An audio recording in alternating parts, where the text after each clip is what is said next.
Winter Latina Show. Hosted by IDM.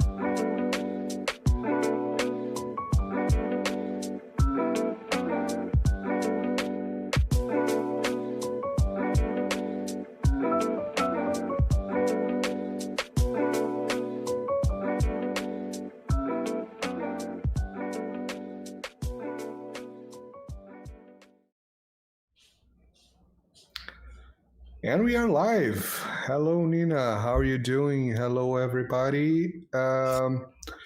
Looks like I have survived the last weeks, and I even managed to shave, which is an upgrade from the last episode. How are you doing, Nina? I am sleep deprived just like you, as usual. Welcome to another episode of the Winter Latina Show. Episode, I believe, 36, which is kind of hard to believe for me. And today we have a special guest whose work I've been following on X/Twitter. Don't go after us, Elon Musk. We're still calling it Twitter. Dr. Marcus Papadopoulos. He is a British historian. He is a political commentator and an author. His PhD is in Russian history from Royal Holloway, University of London. He also specializes in the former Soviet Union, the former Yugoslavia, so quite a broad specialization here. He is an author of a number of books. I think he'll tell him a little bit more about them when we bring him on, but they're linked to this YouTube live. So Marcelo, let's bring him on. And we're going to talk about divided countries in the post-Soviet sphere. So we'll start with Moldova because the referendum just took place, the EU referendum. But we're going to link them to other places, possibly Georgia, possibly Ukraine. So we'll see how this is going to work. Marcelo, let's bring him on. Dr. Papadopoulos, of course, I forgot to put people. Don't worry, I'm fixing. All right, here we are. Welcome, Dr. Papadopoulos. How are you doing, sir? I'm very well, and thank you ever so much for having me on your show. I'm very much looking forward to this discussion. Well, we're very much excited about you sharing your expertise. So since I sort of ended my introduction talking about your books, if you can introduce them and perhaps point our viewers to which one they should check out first, that would be great. And anything else I mispronounced or missed would also be useful here. Yes, indeed. I am the author of two books. The first book was published in early of 2021. It is called Arise Russia, The Return of Russia to World Politics. It presents a history of how the Soviet Union gave way to the Russian Federation and numerous other Soviet successor states. And essentially, it is an examination of modern-day Russian foreign policy. My second book was published in late of 2023, and it is called Whitehall in Stalin's Russia, British Assessments of the Red Army, 1934 to 1945. In Whitehall in Stalin's Russia, I argue that British government assessments of the prowess of the Soviet military in the aforementioned period was vital to British strategic planning. And secondly, I argue that prejudices amongst British observers, in particular its military and intelligence observers, not only underestimated Soviet military offensive capability up to 1937, but also it resulted in a belittling of Red Army achievements during the Great Patriotic War. And also, I argue that the feelings of Russophobia, which were embedded in Whitehall, resulted in undermining the Anglo-Soviet Treaty of May of 1942 and the Grand Alliance. So I argue that one of the reasons that the Grand Alliance fell apart after the defeat of Nazi Germany in 1945 were the feelings of Russophobia within the British government.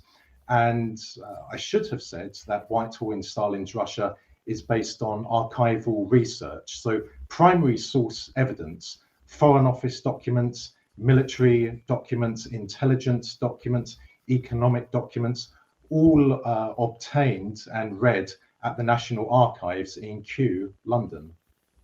Did you do any research in Russia to supplement the British documents? In terms of primary source material, no. In terms of secondary source material, to a degree, but again, it's primarily from a British perspective. Okay, that's fascinating. So you would put more blame on the UK rather than the American counterparts in the big three? Well, it would be very interesting to see how what the Soviet perceptions of, for example, the British military was, and of British government intentions. But I think I gathered more than enough primary source evidence to corroborate a major assertion that Russophobia did undermine the Anglo-Soviet Treaty and the Grand Alliance. And indeed, many British diplomats in what was the Northern Department of the Foreign Office, it was a branch within the Foreign Office which dealt with affairs relating to the Soviet Union. They wrote in minutes and in various other manners that the hatred of British military officers towards Russia and the Russian people will bring about the end of the Grand Alliance. So many British diplomats also highlighted the threat to the Grand Alliance because of what their colleagues in the military and in the intelligence circles were saying about Russia. That's fascinating. I mean, my impression would be based on reading Stalin's statements about his interactions with his American and British counterparts. And my impression is that Stalin had an easier time working with Roosevelt as opposed to Britain. So that would be kind of in line with what you're saying. But I saw that I can download your book on Kindle, and I like to read books these days on Kindle before I get the hard copy. So I think I'm definitely going to check this out, and I think you guys should too. How did you go from talking about modern Russia in your first book to jumping into World War II in your second book? Well, my doctoral thesis essentially covered what my second book, Whitehall in Stalin's Russia, is about. But obviously it had to be edited. There is quite a difference between a doctoral thesis and a book. And also I introduced new additional primary source material. But it's very interesting, Nina, you raised the issue of Stalin. Stalin had a pathological mistrust and dislike of British officialdom. Indeed, Anthony Eden, the then British Foreign Secretary, mentioned in his memoirs an incident when he was in Stalin's office in the Kremlin, and Stalin took Eden over to a map of the world, and he pointed at Britain, and he said to Eden how curious it is that so much of the world is influenced by this small island. So Eden took that in a negative way, and it demonstrated to Eden just how suspicious Stalin was of British officialdom. Yeah, I mean, I would not be surprised. It also seems to be somewhat in line with, you know, the at least initial Bolshevik decolonization initiatives, which I don't think Stalin really followed through with that, but he might have been influenced by them. Well, now I'd like to jump into our main topic of discussion, which would be Moldova. Before you guys, we went live, we talked a little bit about Moldova here, and we pointed out that we suspect that a lot of ordinary people might not be able to find Moldova on the map, much like they may not have been able to find Ukraine on the map, although it's a larger country, prior to the escalation of the conflict in Ukraine in 2022, sort of coming from the initial conflict in 2014.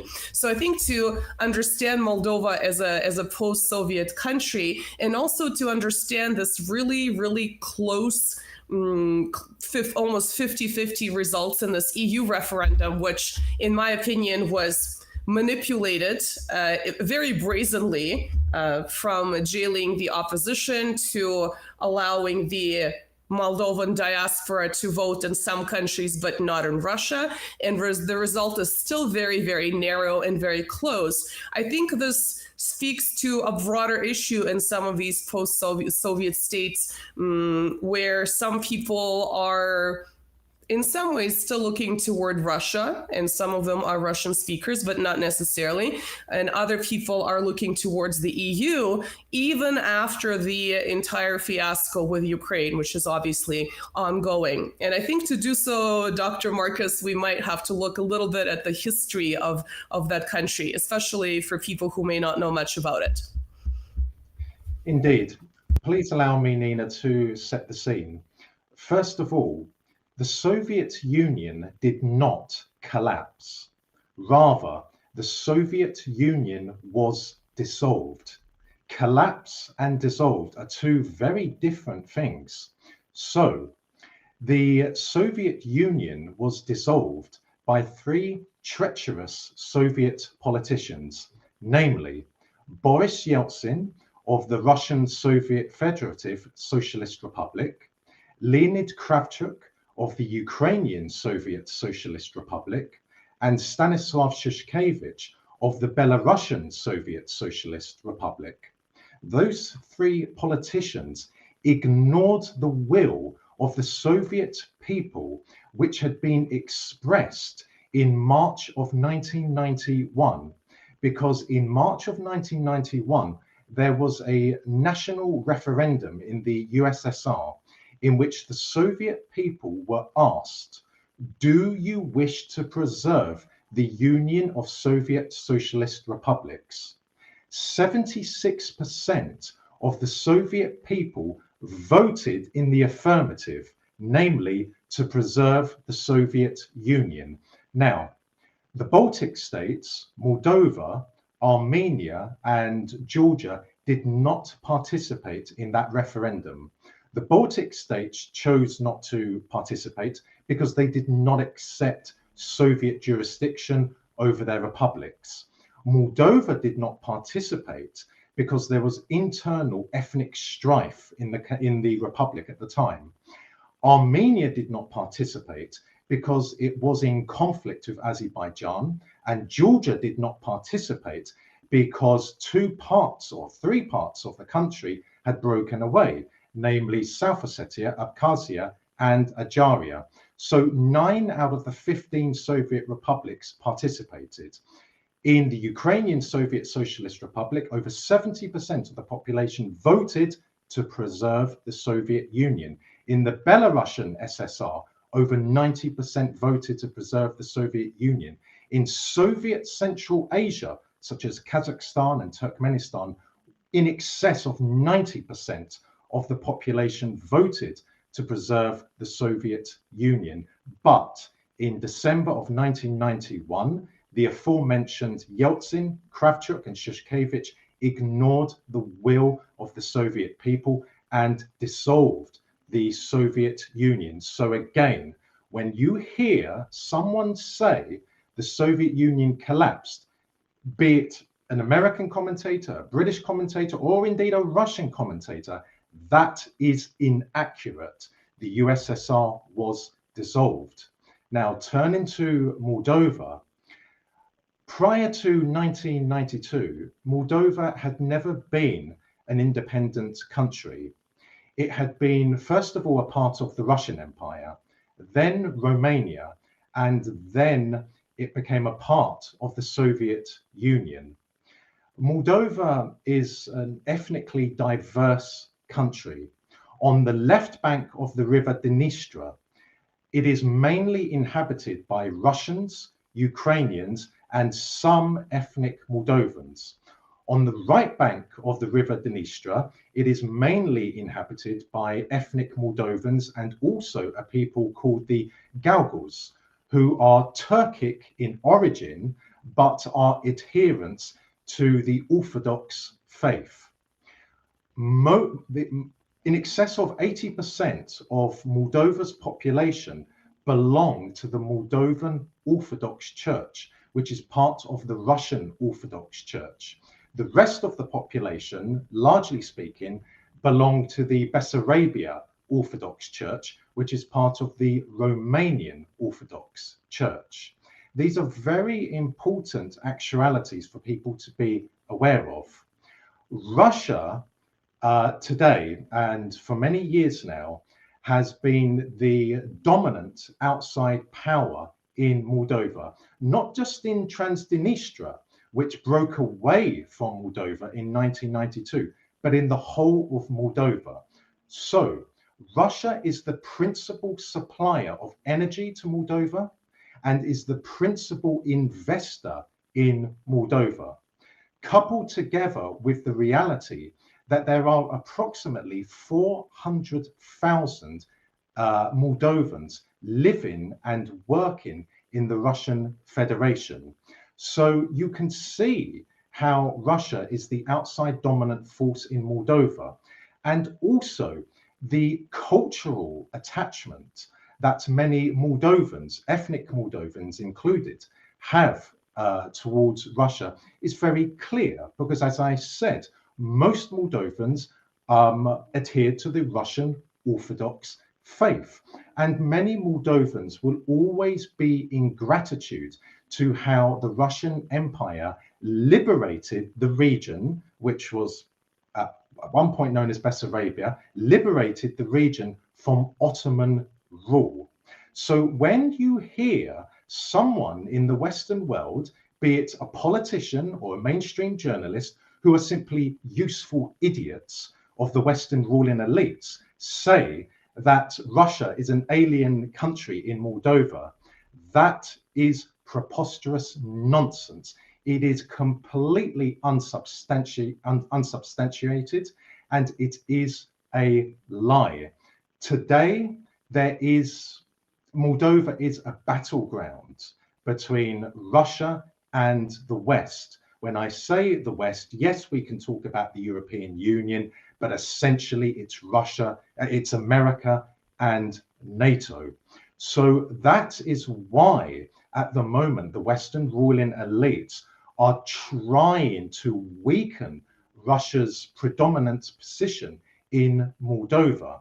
And ever since 2020, the president of Moldova has, of course, been someone by the name of Sandu. She is pro-Western in her outlook. She's an incompetent politician, of course. She's not, she's doing the bidding of the Western ruling elites, but nonetheless, she is president. She came to power, as I said, in 2020. What we have seen in the last 4 years is, in spite of her attempts to tear Moldova away from Russia, she has failed, and failed abysmally, because, as I said, Russia is the principal outside force in Moldova. There is a very strong cultural attachment between Moldovans and Russians. So this referendum was one such measure that Sandu and her backers in principally Washington carried out to try and weaken Russia in Moldova. I don't know just how accurate the result was. It was just over 50% of the population who voted for Moldova to join the European Union. There is a tremendous amount of electoral fraud in certain places in the world, and Moldova is one such country. But nonetheless, even now that a tiny majority, officially speaking, voted for Moldova to one day become a member of the European Union, That will never happen.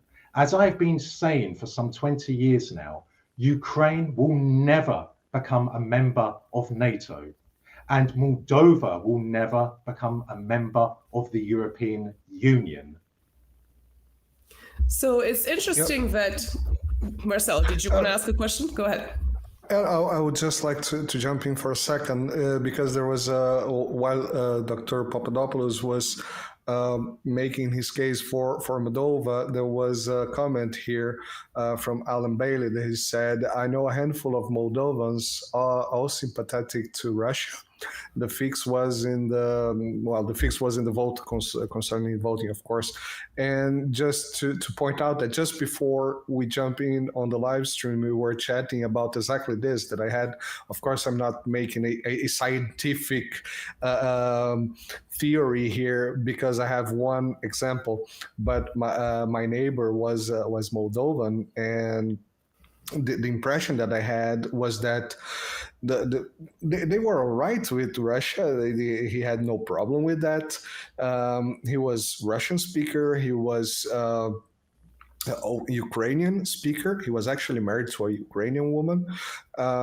And as I was mentioning, the level of study, I mean, the type of basic study was mostly, for my impression of the people that I know from Russia and from other parts of the former Soviet Union, the level of study, of basic study, was very leveled.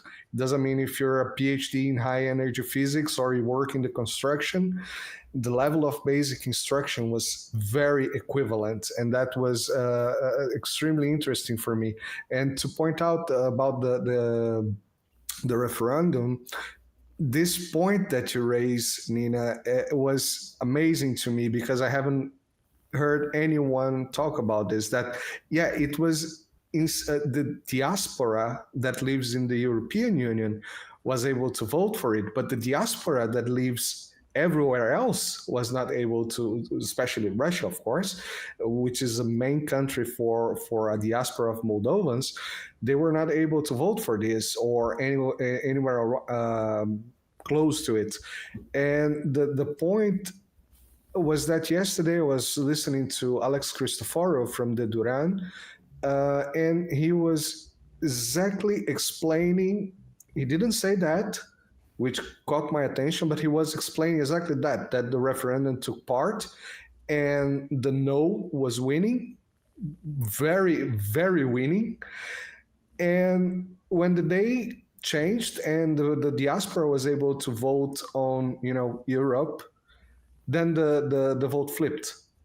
It was almost 56% against joining European Union, and then the day changed to the next day, and the diaspora voted, and it flipped to 51% pro. Plus, this is Dr. Papadopoulos mentioned that there can be some fraud inside Moldova, but we have also to remember that the way to fiscalize whatever is happening outside Moldova is much harder. I mean, people voting outside Moldova, it's hard to keep track of all the votes. You can just print votes. I know as a Portuguese, I receive here the paper to vote, and I don't know, perhaps someone is voting in my name. Yeah, I think it's the question of whether diasporas, especially those that have been living abroad for a long time, should be voting in the first place, I think is a difficult one because they don't really have that direct investment in the country. Yes, they may have some family there, but I as a Russian diaspora member living abroad, I can, but I do not vote in Russian elections because, well, it's kind of tricky, but also I don't have that direct investment, and I will not experience those direct consequences from my vote. We could obviously discuss the question of direct democracy in general, which is a little bit beyond the scope of this presentation.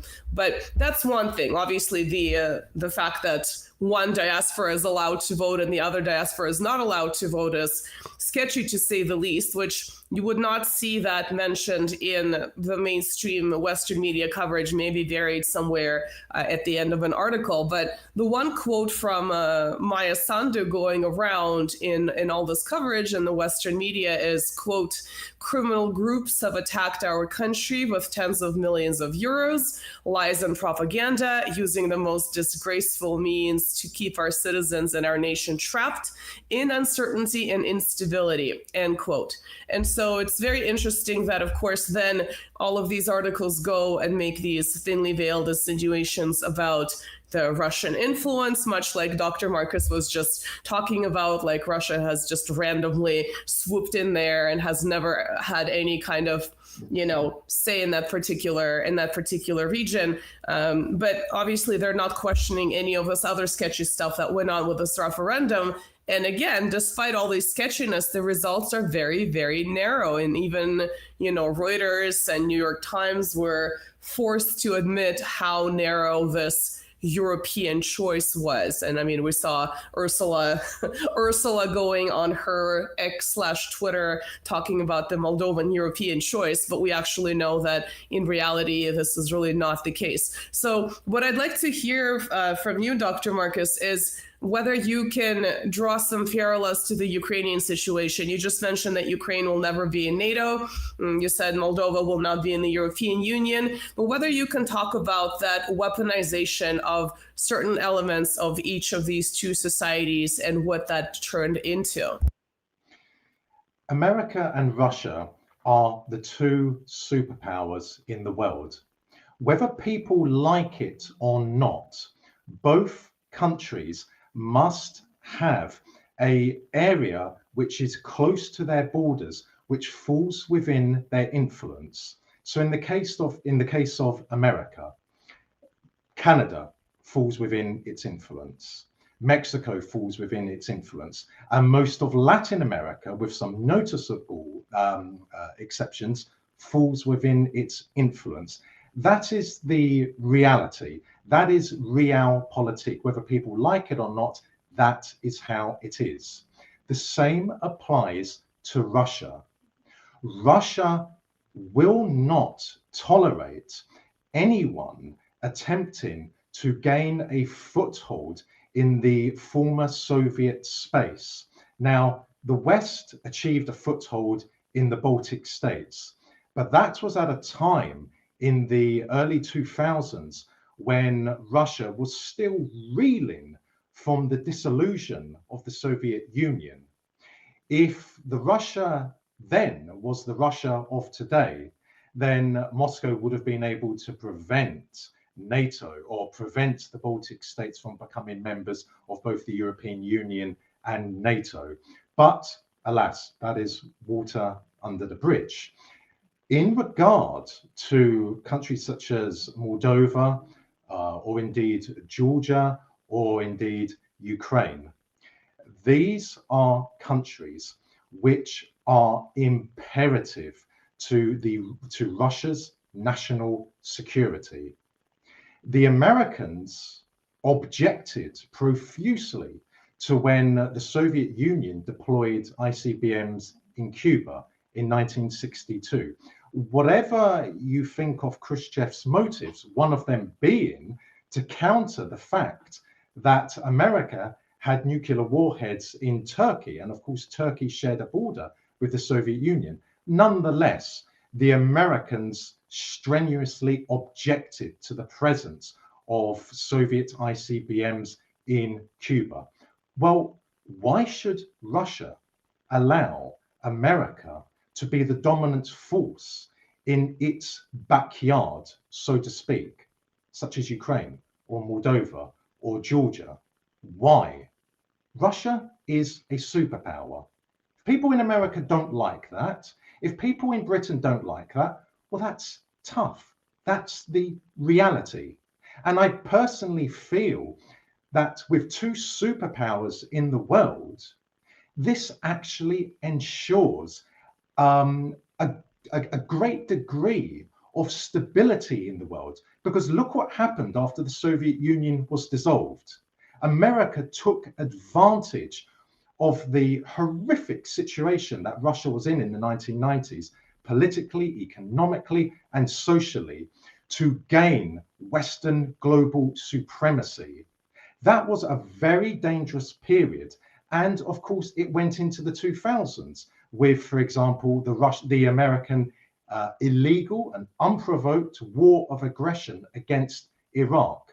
But Russia is again a superpower. And I think that is a good thing for the world. Yes, I'm aware that we are starting to move towards a multipolar world, but the two most powerful countries in the world will continue to be Russia and America. In regard to Ukraine, I have been saying for some nearly 20 years in opinion pieces, on television, on radio, and in speeches, that the day will come when the Russian military enter Ukraine, and either all or most of Ukraine will be captured by the Russian military and will be absorbed into the Russian Federation. At the moment, Russia is not simply fighting the Ukrainian armed forces. No, Russia is fighting NATO's Ukrainian army, and by proxy, NATO itself, which means America. And I believe that at the minimum, the Russian army will advance to and capture the oblasts of Vinnytsia and Zhytomyr, which, if you are looking at a map of Ukraine, are just to the west of Kiev. From there, I often ponder, will the Russian army advance further?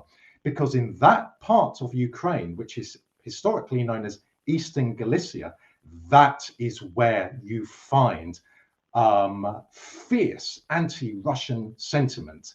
Lvov, Ternopil, Ivano-Frankivsk, and Volyn.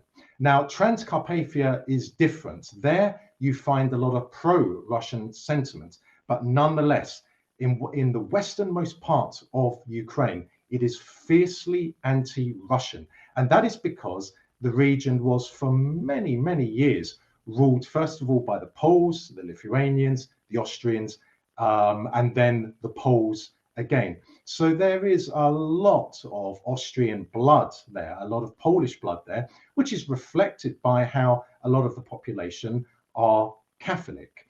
So now that the Russian army is in Ukraine, it will not leave. When I hear people saying that the Russians will be content just to stay on the left bank of the river Dnieper, that is nonsensical, that is idiotic. Because hypothetically speaking, if the Russians were to, let's say, capture everything on the left bank of the Dnieper and to take Nikolaev and Odessa and leave it at that, well, what remains of Ukraine would still be substantial. And what remains of Ukraine would be immediately admitted as a member of NATO, meaning that the remnants of Ukraine would be bristling with NATO troops and NATO aircraft and NATO missiles. Indeed, NATO tactical aircraft based in the oblast of Kiev could reach Moscow in between 12 and 15 minutes. So the Russians will not stay on the left bank of the Dnieper.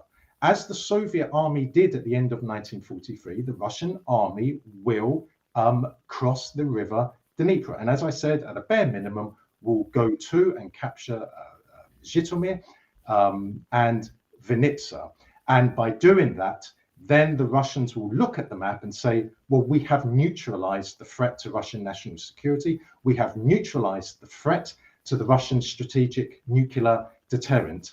Could the Russian army advance further into the westernmost part of Ukraine? It's possible, but if they were to do that, then they would absorb a population into the Russian Federation, which hates everything about Russia, be it Tsarist Russia, communist Russia, modern day Russia. I suspect the Russian army won't but it is possible. So I say that about Ukraine because Moldova is also of immense importance to Russia's national security. So Russia will not allow its predominant position in Moldova to be usurped by America. And the reality is this, Nina. Despite pronouncements from the European Union about the result, the referendum result, it means nothing. They know that gone are the days when Russian influence and power in the former Soviet Union can be challenged. Russia cannot be expelled from Moldova. Azerbaijan is a country that the West in the 1990s, in the early 2000s, tried to get a foothold in at the expense of Russia. Well, that failed. And today there is a very close relationship between Baku and Moscow. Indeed, there is a close rapport between Putin and Aliyev.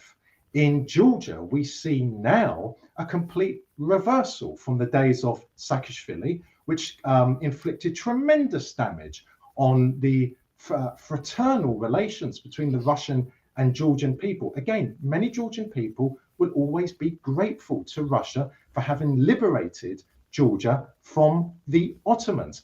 Now, that's not Russian propaganda. If people think that is, I urge them to return to history class, assuming, of course, that they actually attended history class in the first place.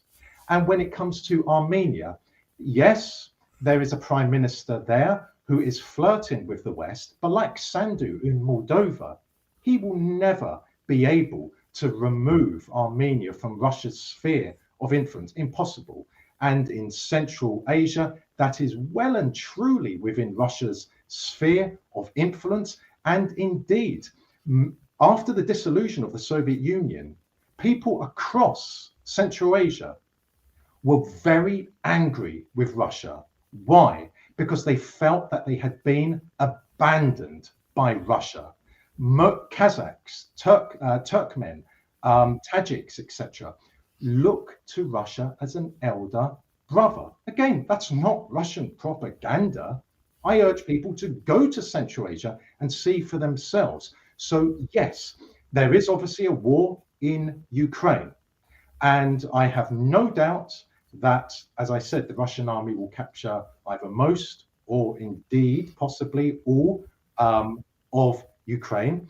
There is a battle emerging in Moldova. There is something happening in Georgia. But one final point, Nina. When we hear the useful idiots of the Western ruling elites, be it Western politicians or Western mainstream journalists, say that the war is coming up to being 3 years old now, and that Putin said that the Russian army will be in Kiev in 3 days. Well, that is a lie. Putin said in his announcement that it will take however long it takes, however long it requires. I will tell you who said 3 days. It was Mark Milley, the former senior US Army commander. He said that he said at the beginning of 2022, if the Russian army enters Ukraine, it will be in Kiev in 3 days.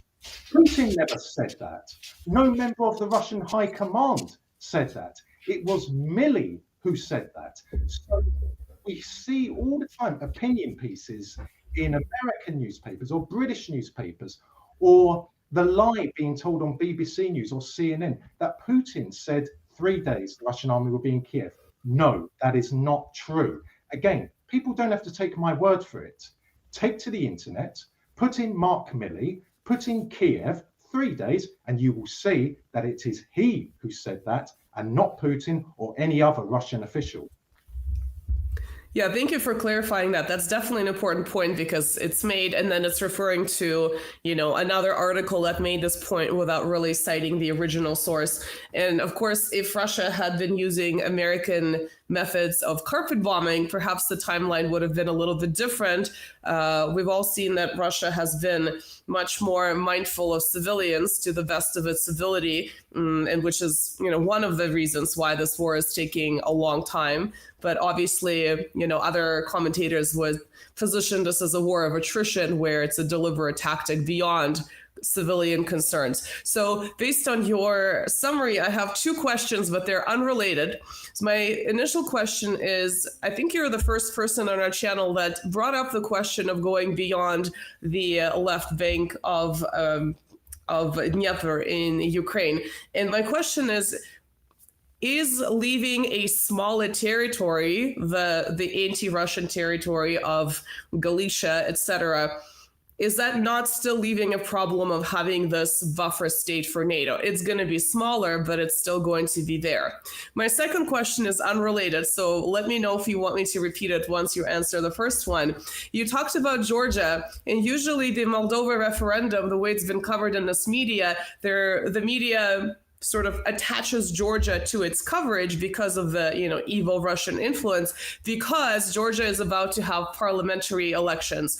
And these elections in the MSM are being described as highly contested. Obviously, Georgia has been in the news this year because of this foreign agent law. It's been described as a Russian law. We talked about this topic on this channel a number of times. Obviously, we know that this law is actually based on American models more so than the Russian model. I mean, in fact, all of them go back to the initial American 1930s FARA law. But what do you think is going to happen with the Georgia elections this weekend? So, in relation to your first question, if what I believe will happen, the Russian army crosses the river Dnieper and advances to and captures Zhytomyr and Vinnytsia, if the Kremlin halts its military campaign there, then what will be left will be a relatively small area sandwiched between Poland and Hungary. Look at a map. Look at Lvov, Ternopil, Ivano-Frankivsk, and Volyn, and Transcarpathia. And you will see that even if it was saturated with NATO troops and NATO missiles, it is far away from the Russian heartland. Yes, it would border the new Russia, because Zhytomyr and Vinnytsia would be a part of the Russian Federation, but it wouldn't pose a military threat. The Baltic states is a very different matter, because tactical aircraft, NATO tactical aircraft operating from the Baltic states, let's say Estonia, in a hypothetical war of the Russian Federation, could reach St. Petersburg within a few minutes.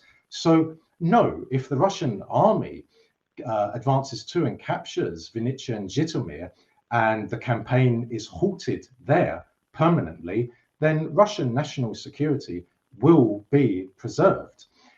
In regard to Georgia, well, I wrote in Arise Russia back in 2020 that the day will come when a Georgian government comes to power which extends the hand of friendship to Russia, because there is no bitterness between the average Russian and the average Georgian.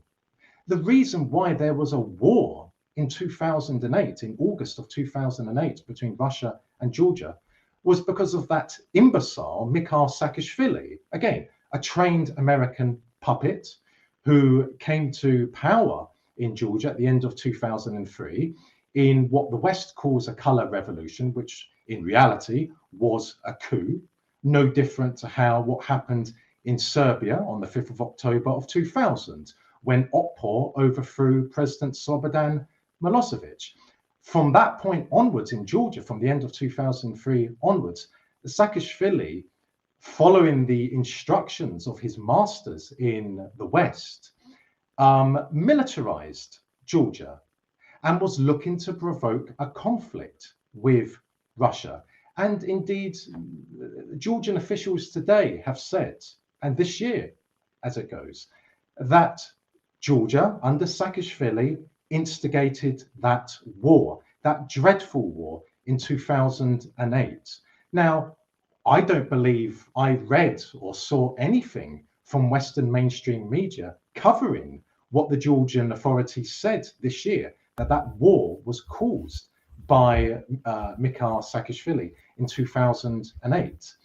In regard to the elections, the forthcoming elections in Georgia, undoubtedly, the hand of America, the hand of the European Union will be present, will be at play there. But Georgia suffered terribly because of the sanctions that Russia placed on it as a result of Saakashvili. And Georgians understand that Russia is not its enemy, and that the Georgian economy has been harmed tremendously. Indeed, when Russia placed a ban on the import of Georgian wine, that had a tremendous detrimental effect on the Georgian economy. So the Georgian electorate are very mindful of that.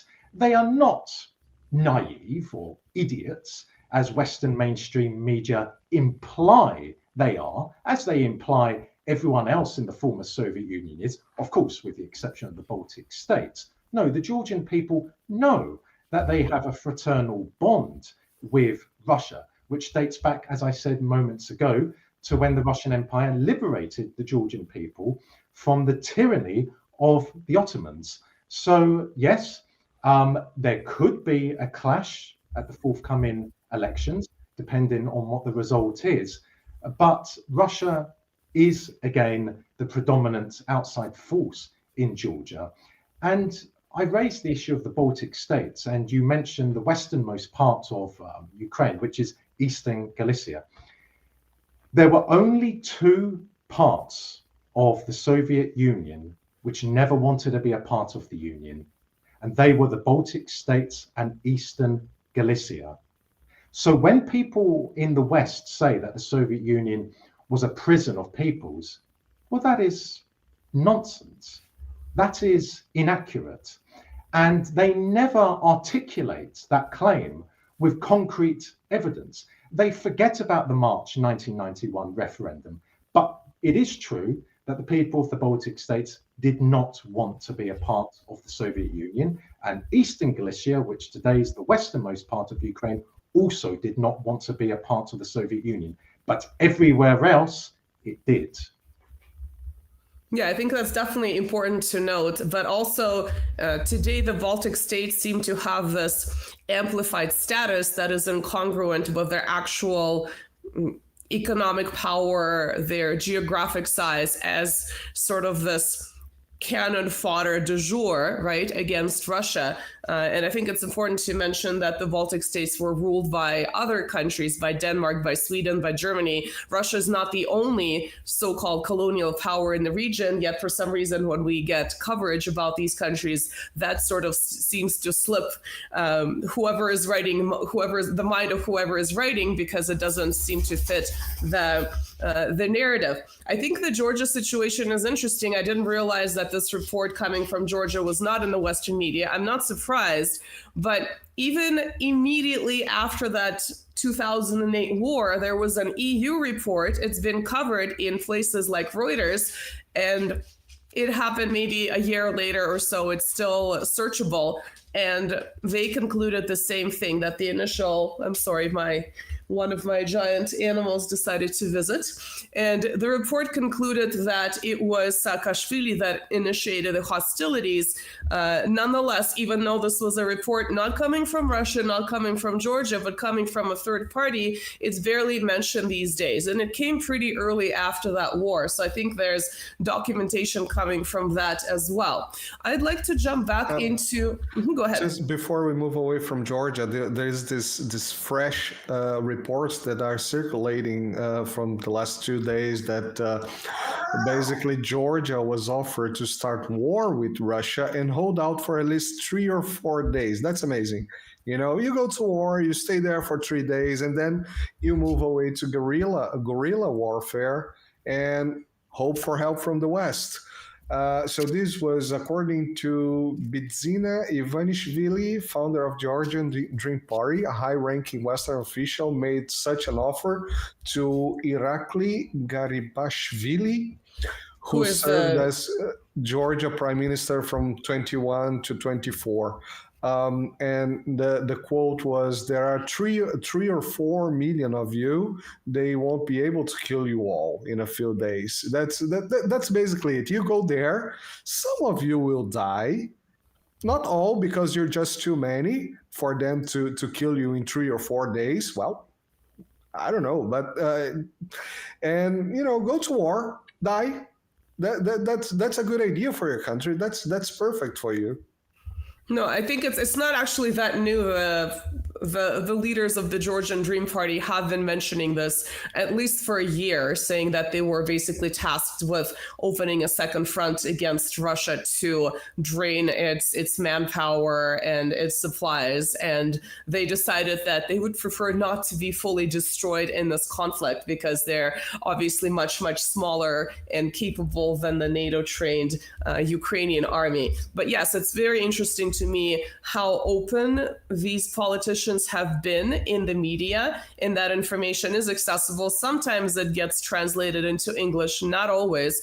And I think that does show you that change in direction from the Saakashvili, first decade of the 21st century, of being as problematic for Russia as possible, doing his master's bidding. And of course, we know that Saakashvili has been in prison for a while. So that also tells you a little bit about the change of attitude toward his leadership in Georgia. And I would say that you would still see some anti-Russian sentiment coming from Georgians on the internet. We don't know if they're real people, of course, or bots, but I would say it's very typical of the loudest minority, perhaps, not representing the views of people who want not necessarily more Russian influence in the region, but just having normalized relations. Because again, it's a small country. Its industries are tourism, wine export, fruit, et cetera, and Russia was one of the major markets that would import these things. As a part Georgian, I have to endorse Georgian wine as one of the best in the world, probably the best in the world.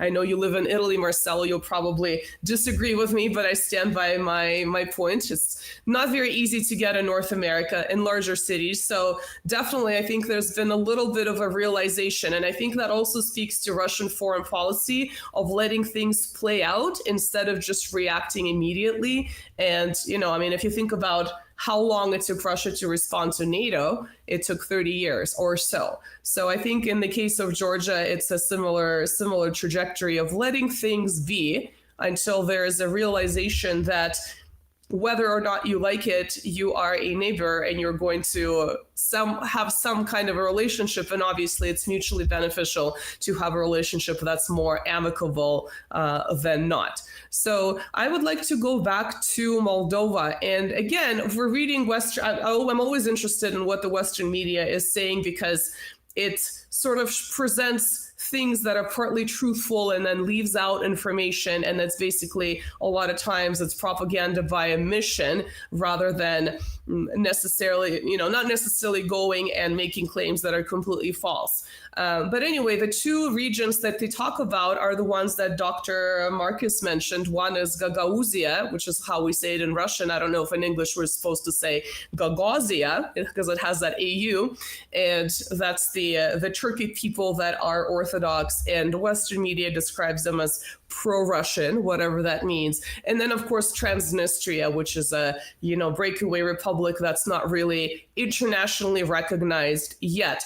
But I was curious what your opinion about that is, whether those two regions are the most important in this brewing conflict, or whether it's the entire country. And specifically, whether Transnistria's importance is amplified, is it because of its proximity to Ukraine?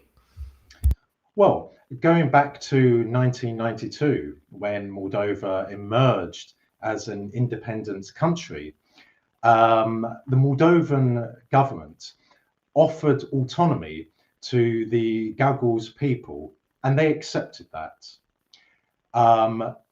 The people on the left bank of the Dniester, Russians, Ukrainians, and some ethnic Moldovans, were also offered autonomy.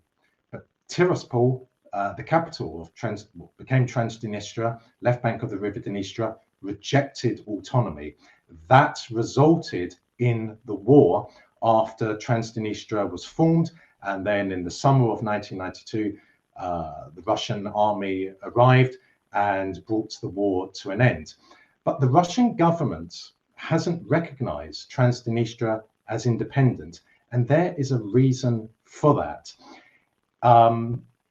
In the 1990s, there was, politically speaking, a strong pro-Western movement and a pro-Romanian movement in Moldova. And Russia was weakened. Its presence in Moldova was seriously weakened. That is why the Kremlin never recognized Transnistria, because if the Kremlin in the 1990s or in the early 2000s recognized Transnistria as independent, then Moldova, the Moldovan government of the time, would have redrawn its borders, would have excluded Transnistria, and then it would have joined the European Union and NATO, or maybe NATO first and then the European Union, and then Russia would have been in trouble. But by Transnistria remaining officially part of Moldova, with a very substantial Russian military presence in Transnistria, this enables, it enabled especially in the 1990s, but it still enables today, Russia to block any attempt by any Moldovan government to bring Moldova into the West's sphere of influence. And also, the Russian presence in Transnistria following the coup in Ukraine in February of 2014 increased. Why? Because the Kremlin attempted to put pressure on the Ukrainian government to give them the feeling that they are encircled by Russia from the east and by the Russian military presence in Transnistria from the west. So people have often asked, myself, for example, why didn't Russia recognize Transnistria as independent? Because it is because by Transnistria being officially part of Moldova, as it still is, that is a thorn in the side of any Moldovan politician who tries to bring Moldova into the West's sphere of influence. That is a major factor as to why Sandu has failed ever since 2020. But it is not the only reason. As I said, you have the cultural attachments between Moldovans, including ethnic Moldovans, and Russia. Russia is the principal energy supplier. Russia is the principal investor, and it still is, even after 4 years of Sandu as president. Russia still is the principal investor. This is 2024. Russia cannot be threatened as it was in the 1990s and for most of the 2000s. Russia has resurrected its Soviet era influence and power. Russia is once again a superpower, and that is why we see this hysterical attempts by Western mainstream media to say that Eastern Europe, Central Europe, indeed the whole of Europe is threatened by Russia, because they know that their dream of encircling Russia on its western borders with NATO member states from the Baltic Sea to the Black Sea has failed, because Ukraine will never become a member of NATO, or Ukraine as we know it today will never become a member of NATO. As I said, now that the Russian army is in Ukraine, nothing can expel it and nothing can resist its advances. NATO has saturated Ukraine with NATO weaponry. That is why, or that is the cardinal factor as to why the Russian advance is occurring at a slow rate, because it's saturated with NATO weaponry. But also, the Russian high command is employing a strategy of death by 1,000 cuts to the Ukrainian armed forces, meaning the Russian high command is bleeding to death the Ukrainian military. Yes, that is brutal, but war is brutal. I wish to God there had never been a war in Ukraine. This was a war that could have been avoided if the Western ruling elites had recognized that Ukraine does fall within Russia's traditional sphere of influence, like Latin America does. Let us not forget about the Monroe Doctrine, which the Americans still adhere to today, whereby the Americans will not tolerate any other foreign power in Latin America other than itself. So if America can have a sphere of influence, then Russia can have a sphere of influence.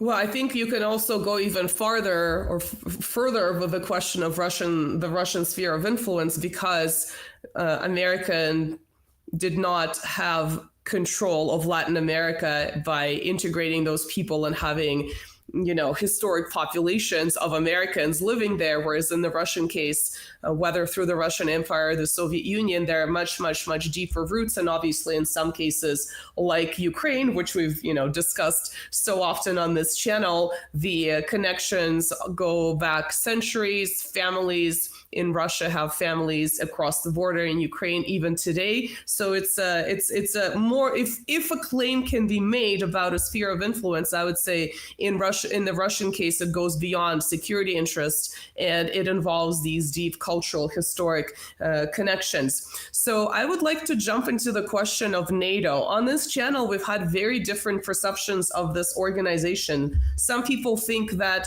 NATO, they would qualify it as a paper tiger, despite the apparent successes of unifying NATO first in the 90s, and now with Finland and Sweden being brought in as a result of the Ukrainian situation, or perhaps this was pre-planned. People still think that these are sort of lagging indicators and NATO is past its expiration dates. Others think we had a few people recently who think that it's actually a formidable alliance that's going to stay the strongest military alliance in the world, and it's in the foreseeable future. It's something that Russia just has to accept. What is your perception of NATO? History teaches us that all is impermanent, meaning nothing lasts forever. Who thought the Habsburg Empire would come to an end? Who thought the Ottoman Empire would come to an end? Who thought the Romanov Empire would come to an end? The day will come when NATO ceases to exist. I should first of all say that during the Cold War, which began officially in 1947 and ended in 1989 when Bush Sr. and the idiotic Gorbachev announced in 1989 that the Cold War was over. In that period, it is reasonable to argue that NATO was a defensive military bloc. I do not believe that there was concrete evidence to support the argument that the Soviet Union wished to conquer Western Europe, including Britain. No. Stalin in 1945 achieved something that his predecessors, going back to Tsarist times, had never had in Eastern Europe: a first line of defense. How many times had Russia been invaded through Eastern Europe? So that's what Eastern Europe was essentially for.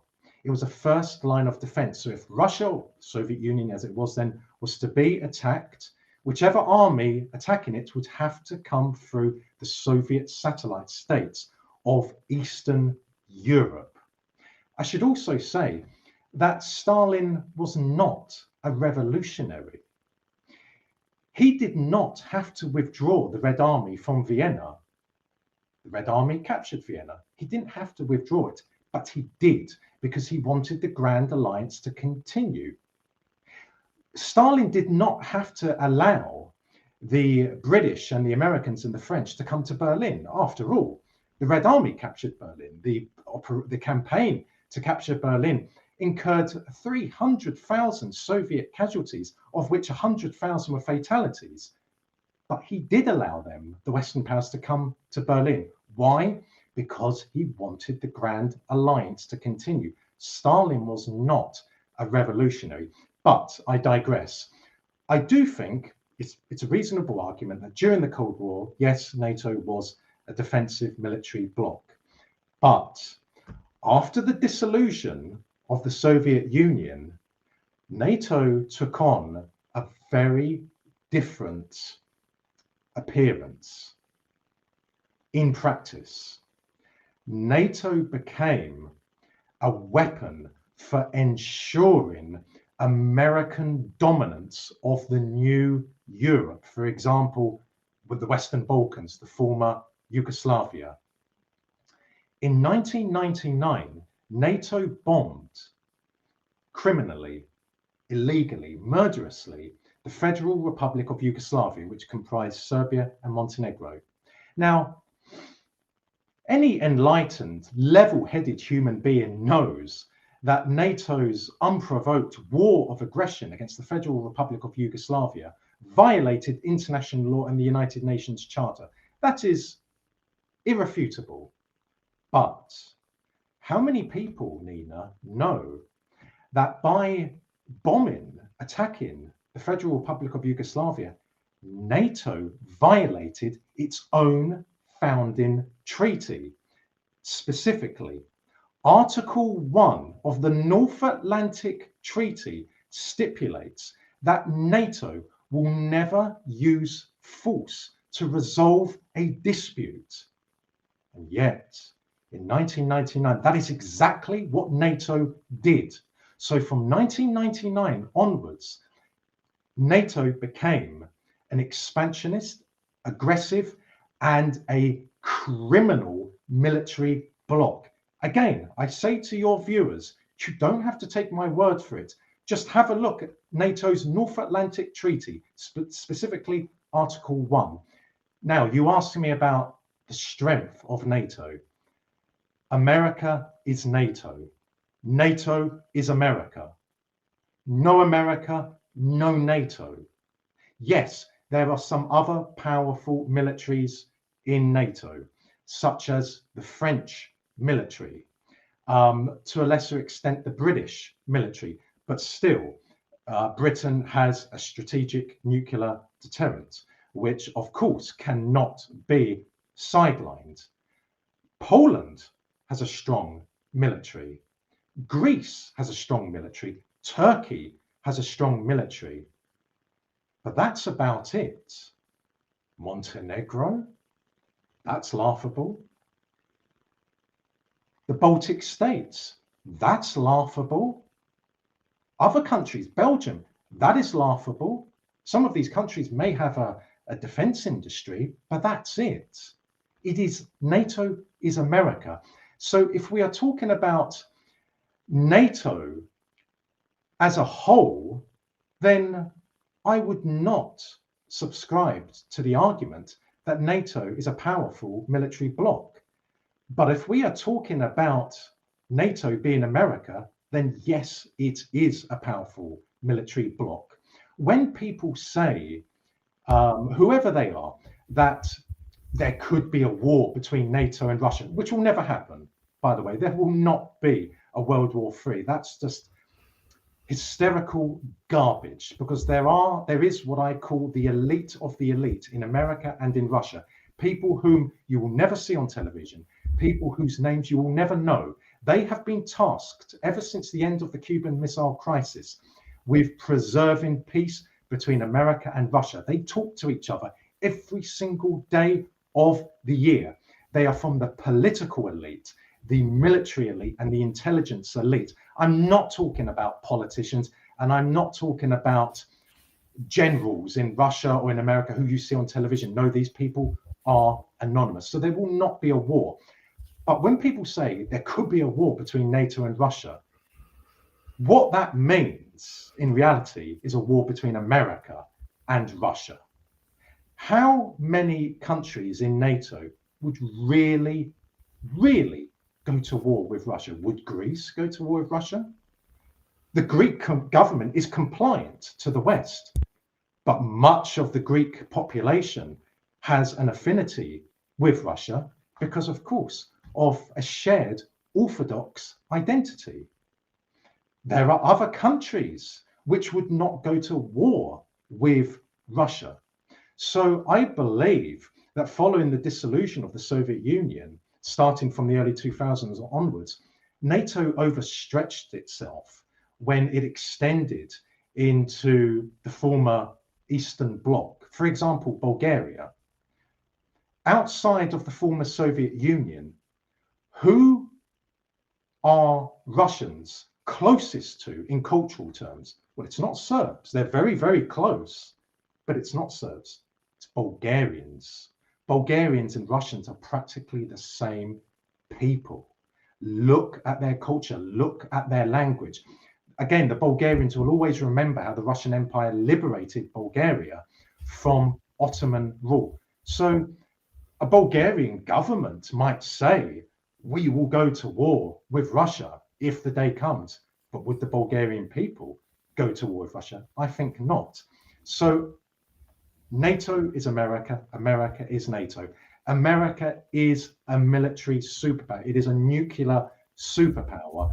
Yes, I believe there are serious problems within the American military. For example, the cancerous effects of woke within the ranks of the American military. But let us not exaggerate that. The American military is still an almighty military force. So is the Russian military. So again, I can only reiterate what I said. Certain members of NATO are very powerful, principally America, but the rest of them, their militaries are at best satisfactory, and many of them are pitiful. Thank you for clarifying that. Go ahead. One point that's quite important is that I don't see NATO neither a defensive alliance nor just a offensive alliance. It's just an alliance to protect the United States. That's it. So if war has to come against NATO, you Baltic go first, and then we can send French and whatever in the middle, but just don't let them come to the United States. Well, let me add this. What did Lord Ismay say of NATO when it was formed in 1949? Lord Ismay. To keep Germany down and to keep Russians out. Absolutely. That was one of the famous statements. Absolutely.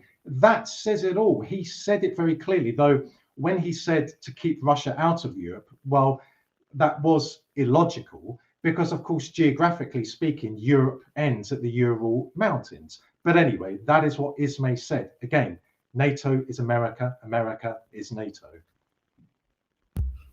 To quickly comment on your discussion about Stalin in 1945, I think that was really important to mention, and perhaps our viewers may not know, but if you go back and read his translated quotes, his quotes translated to English, he very much wanted to preserve the status quo of the big three, right, of the Grand Alliance, and he made very reasonable statements. He would tell the Anglo-Americans that he kind of felt were teaming up against him, even though he had a better relationship with Roosevelt, and then he died.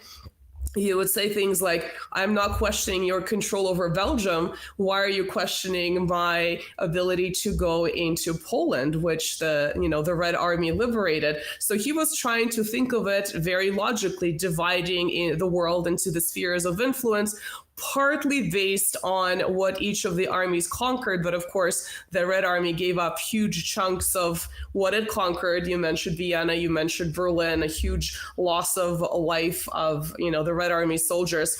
So I think that's really important to note, because Stalin was he was a very brutal ruler, but he was very shrewd and very intelligent and very reasonable when it came to dealing internationally in terms of foreign policy. And my question to you is then, is there any future with this NATO quasi-expansion into East Asia, with the rise of China, with obviously NATO is called the North Atlantic Treaty, but of course Greece and Turkey are not exactly in the North Atlantic. And recently we've seen all these headlines over the past 2 years of containing China, therefore NATO has to make friends in East Asia to be friends against China. Do you see any future in that, or is this just posturing, political posturing? Ideally, I believe that the Western ruling elites who rule, not govern, rule the Western world would like to expand NATO to the other side of the world to, as they say, contain the threat from China. But in reality, that will not happen. America will remain a superpower unless, of course, it collapses. But other than that, it will remain a superpower. It will remain a formidable political, economic, and military force. I think a lot of people get quite excited when they say that Pax Americana is about to collapse. No, that is not going to happen. I think also we should be mindful of this. In regard to the BRICS, yes, it has expanded. Yes, it is playing a cardinal role in ushering in a multipolar world, though America and Russia will always be the two most powerful countries in the world. But let us not exaggerate the importance of the BRICS. And let me explain why. All of those countries, such as China, India, and Saudi Arabia, have very, very close economic relationships with America. When people say that China and America are foes, they are gravely mistaken. Yes, there is political tension between the two, but the American and Chinese economies are entwined. If there was to be a rupture in that relationship, then the American economy would suffer enormously, and the Chinese economy would suffer enormously and probably suffer more. The Chinese economic miracle, and I am not, Nina, belittling the Chinese, but the Chinese economic miracle is largely based on its trade and investment relationship with America. Then you have Saudi Arabia. Saudi Arabia is an ardent friend and ally to America. Yes, Saudi Arabia is pursuing a relationship with Russia, but not at the expense of its relationship with America. Let's not forget, Saudi Arabia and Israel are the two main conduits for Western influence and power in West Asia, in the Middle East.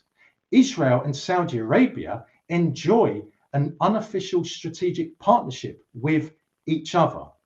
And then you have India and Brazil. Again, they have very close economic relationships with America and other Western countries, such as Britain, especially when it comes to India and Britain. So I don't believe, for a number of reasons, that NATO will be expanded to Southeast Asia, to the Far East. And as I said, there are a number of reasons for that. But again, I repeat, people must not exaggerate the importance of the BRICS. China is not breaking away from America, nor is Brazil, nor is South Africa, nor is Saudi Arabia, nor is India, and so on and so on. Well, I think it's important to mention that it's not about friendship, it's about mutual benefit. And at some point, that mutual benefit of working with the United States to the extent that these countries have been may be reduced. And at that point, the importance of BRICS may or may not be amplified because obviously we live in a very dynamic world. And my last question to you, Dr. Marcus, would be about how these divided countries, these post-Soviet countries, may be used in the future. We've all seen the RAND report, I can't remember if it's 2018 or 2019, that described all these countries in the post-Soviet sphere and the ways they can be weaponized against Russia to create all these numerous flashpoints along its borders. Some of them are playing out right now, some of them have failed. I know it's very difficult to make a forecast, but what is your hunch about the usage of these internal divisions in these post-Soviet states and how successful they can be to target Russia? On the contrary, Nina, it's not difficult for me to make a forecast. Excluding Ukraine, where there is an ongoing war, this is 2024. This is not the 1990s. This is not the 2000s. Russia is dominant throughout the former Soviet space, of course, with the exception of the Baltic states. Russia is dominant in Moldova. There might be a challenge, but Russia will not be expelled from there. Russia will not be expelled from the South Caucasus. The West tried, for example, in Azerbaijan, but for a number of reasons, they failed. One of them is that Aliyev Sr. understood the mistake that Saakashvili's Georgia made. Do not antagonize, in simple English, Big Brother. And also because of the allegations of human rights abuses made by various Western NGOs against the Azerbaijani government in recent years, this has increased the closeness between Baku and Moscow. In Central Asia, Russia is overwhelmingly the dominant force. I'll tell you, Nina, if there's any country in the world that could challenge Russia in Central Asia, it's not America, it's China. Yes, there is a strategic partnership now between Russia and China. Yes, bilateral relations are magnificent, economic relations magnificent. But in my book, Arise Russia, I describe it as a relationship of necessity. There is still suspicion in Moscow and Beijing towards each other. And there's not enough time for me to elaborate, but it is a relationship of necessity. The Russians are acutely aware that China's Silk Route, or the Chinese want it to go through Central Asia, that is a threat to Russia's Eurasian Union. So the Americans, the West, the Americans cannot challenge the Russians, successfully challenge them anywhere in the former Soviet space, apart from in Ukraine. But there's a war there, and as I said, the Russian army will emerge victorious. But again, if there's any country that would have the capability to rival Russia in Central Asia, it would be China. Perhaps we can have you back at some point to discuss the way China has been making inroads in Central Asia. I mean, it's been improving its relationship with Belarus. That economic expansion is happening there as well. I haven't really seen Russia challenging it or having a problem with it yet. That is definitely something to watch out for. Marcelo, do you have any questions for Dr. Marcus, or is there anything in the chat that I haven't been looking at that is noteworthy and that we can ask him?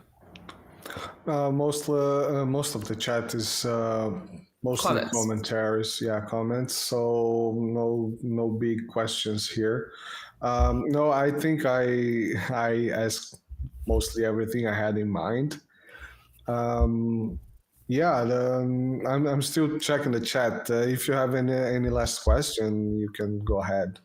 Yeah, well, I don't have any last questions, but I would like Dr. Marcus to tell us what he's working on right now, perhaps something that hasn't been released. The best places to follow his work, I've linked some of them in the description to the YouTube live, but he can maybe tell us a little bit more about what he's doing right now. Indeed. At the moment, I'm carrying out archival research at the National Archives in Kew, London. Specifically, I'm looking at how what the British assessments were of the Soviet army in East Germany in the 50s and the 60s. Eventually, I would like to go into the 1970s and the 1980s, but for the time being, I'm looking at how they rated the Soviet army based in East Germany in the 1950s and in the 1960s. And I'm very much hoping that that will result in me writing a book in the foreseeable future. Also, I'm tentatively researching a battle which occurred in early 1944 on the Eastern Front at a place called Korsun, which today is in Ukraine. It was a very brutal battle between the Wehrmacht and the Red Army. There is no account of this battle in the English-speaking language, in the English-speaking world. So I am hoping to rectify that. It will take time, but what Korsun demonstrated was the coming together of Soviet military strategy, the coming together of coordinating actions between the Soviet army and the Air Force. As I said, it was a brutal battle, a very intriguing battle, and it took the interest of the British military mission based in Moscow at that time, and also it took the interest of the Canadian military mission and the American military mission in Moscow. So those are the two areas I'm currently carrying out archival research into. Okay, and what is the best place to follow you? Is it your X/Twitter? Is it your YouTube? Where can people read your sort of more, bite-sized pieces of analysis? I am on YouTube, I am on X, I am on Facebook, I am on Rumble, I am on Getter, I am on Gab, and I'm also on Odyssey. Both of my books are for sale on Amazon.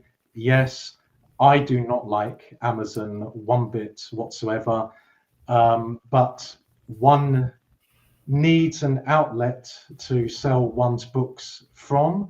It's a bitter pill to swallow, but without that, I would be near enough on my own trying to sell books from, for example, my Facebook page or my X page. So that is where people can find me and engage with me. And I will say this, I am open-minded to any argument whatsoever, providing it is corroborated with primary source evidence and is presented in a professional, intelligent, and respectful manner. Again, I reiterate, I am open-minded to any argument about any period of history, providing it is supported with primary source evidence, be it government files, diaries, personal papers, not secondary source material, primary source material.